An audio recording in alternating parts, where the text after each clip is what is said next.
የኡሙር ወንዝ የጥቁሩ ድራጎን የውሃ ፖለቲካ ታሪክና ስትራቴጂካዊ እሴት በምስራቅ እስያ ሰፊ መሬት ላይ ከ3000 ኪሎ ሜትር በላይ የሚዘልቅ የሁለት ግዙፍ የዓለም ሀያላን ሀገራትን እድልና ታሪክ ያስተሳሰረ አንድ ድንበር ተሻጋሪ ወንዝ አለ።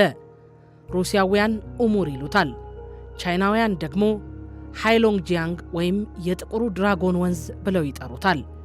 ይህ ወንዝ በቀዝቃዛው የሳይቤሪያ በረዶና በቻይና የኢንዱስትሪ እንቅስቃሴ መካከል እየተጠበሰ ለዘመናት በጂኦፖለቲካ ፍጭት፣ የወታደራዊ ግጭት፣ የባህል መገናኛና የኢኮኖሚ ትስስር ማዕከል ሆኖ ቆይቷል። የኡሙር ወንዝ ታሪክ ተራ የወንዝ ፍሰት አይደለም። ይልቁንም በሁለት ግዙፍ የፖለቲካና የኃይል ማዕከላት መካከል ላለፉት 4 ክፍለ ዘመናት ሲያወዛግብ የኖረ የሀያላን የበላይነት የሚቀያየርበትና የድንበር መስመሮች በደምና በዲፕሎማሲ የታሹበት ታሪካዊ ጎዳና ነው። በ17ኛው ክፍለ ዘመን አጋማሽ የሩሲያ ግዛት ወታደሮችና ኮሳኮች የወርቅ የአደንና የአዲስ መሬት ፍለጋ ወደ ምስራቅ ሳይቤሪያ እየተስፋፉ መጡ። ይህ መስፋፋት በቀጥታ በኡሙር ወንዝ ተፋሰስ ላይ ከሚኖሩትና ለቻይናው የጪንግ ስርወ መንግስት ግብር ከሚከፍሉ ህዝቦች ጋር አጋጫቸው። በወቅቱ የጪንግ ስርወ መንግስት በንጉሠ ነገሥት ካንግሺ የሚመራና በወታደራዊ ኃይሉ አፋፍ ላይ የነበረበት ወቅት ነበር። ሩሲያውያን በአልባዚን ምሽግ ላይ ያደረጉት ሙከራ በቻይና እጅግ የላቀ ሰራዊት ከበባ ውድቅ ሆነ። በአውሮፓውያኑ በ1689 በሁለቱ ሀገራት መካከል የተፈረመው የነርቺንግ ውል በቻይና ታሪክ ውስጥ ከምዕራባውያን ወይም አውሮፓውያን ኃይሎች ጋር እኩል በኩል ደረጃ የተፈረመ የመጀመሪያው ዓለም አቀፍ ውል ተደርጎ ይወሰዳል። ውሉ ሩሲያ ከኡሙር ወንዝ ሙሉ በሙሉ እንድታቀናና ሰራዊቷን እንድታስወጣ አገደ።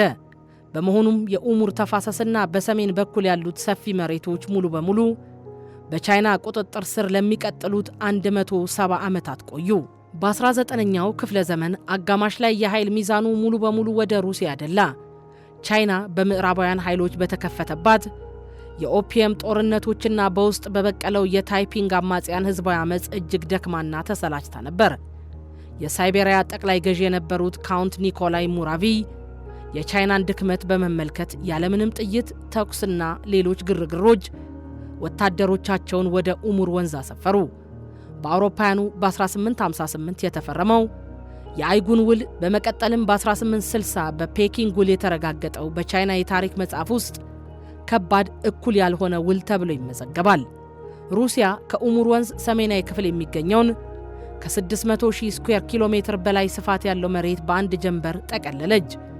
ኡሙር ወንዝ የሁለት ሀገራት የተፈጥሮ ድንበር ሆነ። ከወንዙ ምስራቅ በኩል ያለው የባህር ዳርቻ ግዛትም የዛሬዋ ቭላዲቮስክ ከተማ የሚገኝበት በጋራ ቁጥጥር ስር ውሎ በኋላ ሙሉ በሙሉ ለሩሲያ ተሰጠ። በ20ኛው ክፍለ ዘመን አጋማሽ ሁለቱ ኮሚኒስት ሀገራት በስታሊን ሞትና በርዕዮተ ዓለም የበላይነት ምክንያት ባላቸው ልዩነት ወዳጅነታቸው ወደ ጠላትነት ተቀየረ። ማኦ ዜዱንግ የ19ኛውን ክፍለ ዘመን የሩሲያ መሬት ወረራ ኢምፔሪያሊስታዊ ብዝበዛ ሲሉ እጅጉን ኮነኑት። በኡሙርና በዋና ገባሩ በኡሲሪ ወንዞች ላይ ያሉ ደሴቶች ይዞታ አልተለየምም ነበር።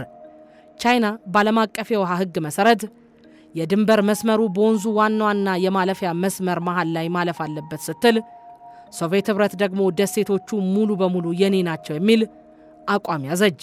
ማርች 1969 በአውሮፓውያኑ አቆጣጠር በኡሱሪ ወንዝ ላይ የሚገኘው ትንሽየዋ ዥምባዎ በሩሲያኛ ዳማንስኪ ደሴት ላይ በሁለቱ ሀገራት ወታደሮች መካከል ከፍተኛ ተኩስ ተከፈተ። ሶቪየት ኅብረት በዘመናዊ ታንኮችና የሮኬት ድብደባዎች ስትጠቀም፣ ቻይና በበኩሏ በብዙ ሺህ የሚቆጠሩ እግረኛ ወታደሮቿን አሰማራች። በውጊያው ከሁለቱም ወገን በመቶዎች የሚቆጠሩ ወታደሮች ተገደሉ። ግጭቱ ከኡሙር ተፋሰስ አልፎ ሁለቱ ሀገራት በድንበራቸው ላይ የኒውክሌር መሳሪያዎቻቸውን እስከ ማዘጋጀት ደረሱ። አሜሪካንን ጨምሮ ዓለም አቀፉ ማህበረሰብ ሶስተኛው የዓለም ጦርነት ሊፈነዳ ነው በሚል ከፍተኛ ስጋት ውስጥ ወድቀው ነበር። በኡሙር ወንዝ ላይ የታየው የ300 ዓመታት ታሪክ የሚያሳየን ድንበር ተሻጋሪ ወንዞች ከውሃ ሀብትነታቸው ባለፈ የሀያላን ሀገራትን የፖለቲካ ጥንካሬና ድክመት የሚያንጸባርቁ ሕያው የጂኦፖለቲካ መድረኮች መሆናቸው ነው። ሩሲያ ስትጠነክር ድንበሩ ወደ ደቡብ ይገፋል። ቻይና ስትጠነክር ደግሞ የታሪክ ውሎችን እንደገና የመጠየቅ ፍላጎት ታሳያለች።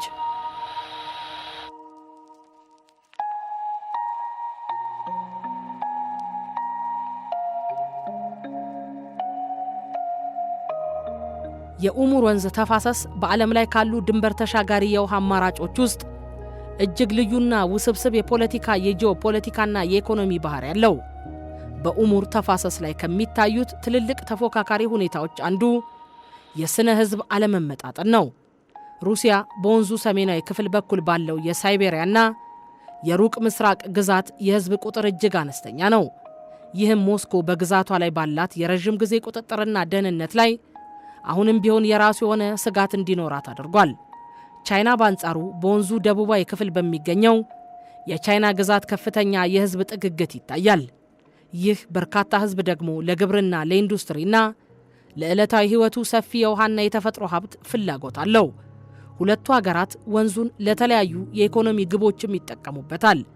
ሩሲያ የኡሙር ወንዝን በዋናነት ለሃይድሮ ኤሌክትሪክ ኃይል ማመንጫ፣ ለተፈጥሮ ደን ሀብቷ እንክብካቤና ወንዙን በመጠቀም ወደ ፓስፊክ ውቅያኖስ የሚወስዳትን ስትራቴጂካዊ የባህር በር ለማጠናከር ትጠቀምበታለች።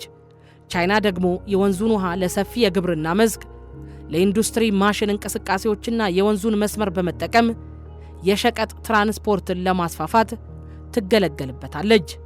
የተፋሰሱ ስነ ምህዳር ጥበቃ በሁለቱ ሀገራት ግንኙነት ላይ የራሱ የሆነ ተጽዕኖም አለው።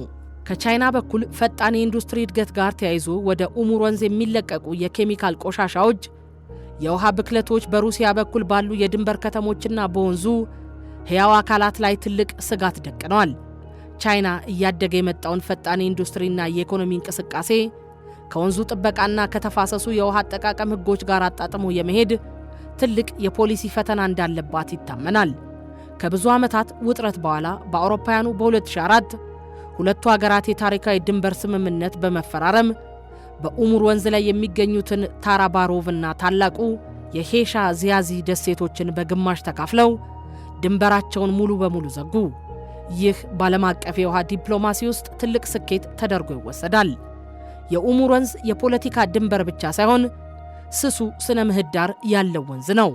በአውሮፓውያኑ በ2005 በቻይና ሶንግዋ ወንዝ የኡሙር ዋና ገባር ላይ የደረሰው የኬሚካል ፋብሪካ ፍንዳታ በሺዎች የሚቆጠሩ ቶን መርዛማ ኬሚካሎችን ወደ ኡሙር ወንዝ በመልቀቁ የሩሲያዋን ካባሮቭስክ ከተማ የሸፈነ ትልቅ የአካባቢ ውድመት አስከትሎ ነበር።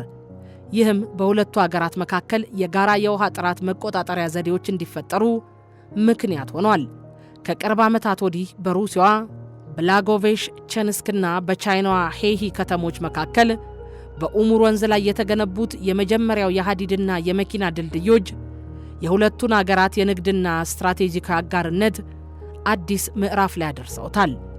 ኡሙር ወንዝ በአንድ ወቅት የሁለቱ ግዙፍ ኃይሎች የጦር ሜዳና የርዕዮተ ዓለም ማነቆ የነበረ ቢሆንም በአሁኑ ወቅት ግን የቤጂንግና የሞስኮ የጂኦፖለቲካ ስትራቴጂካዊ ወዳጅነት መገለጫ መስታወት ሆኗል። ሆኖም ግን ከወንዙ በስተደቡብ ያለው የቻይና ፈጣን የህዝብና የኢኮኖሚ እድገት ከወንዙ በስተሰሜን ካለው የሩሲያ ሰፊ ነገር ግን ህዝብ አልባ መሬት ጋር ሲነጻጸር የወደፊቱ የውሃ ፖለቲካ ሚዛን ወዴት ሊያመራ እንደሚችል የብዙ ተንታኞች ስጋትና ጥያቄ ሆኖ ቀጥሏል።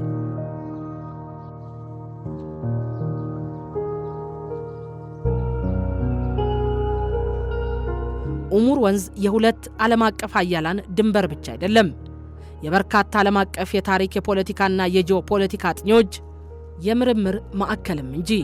በርካታ ምሁራን ይህንን ድንበር ተሻጋሪ ወንዝ በጥልቀት አይተውታል። ግልጽ ታሪኩንና ድብቅ የውሃ ፖለቲካውን ለዓለም አበጥረው አቅርበዋል።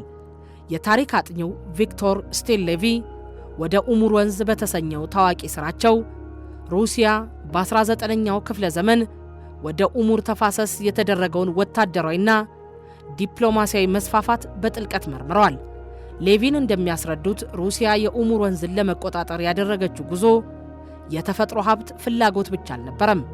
ይልቁንም ወደ ፓስፊክ ውቅያኖስ የሚወስዳትን ስትራቴጂካዊ የባህር በር ለማረጋገጥ ያደረገችው የህልውና ውድድር ነበር።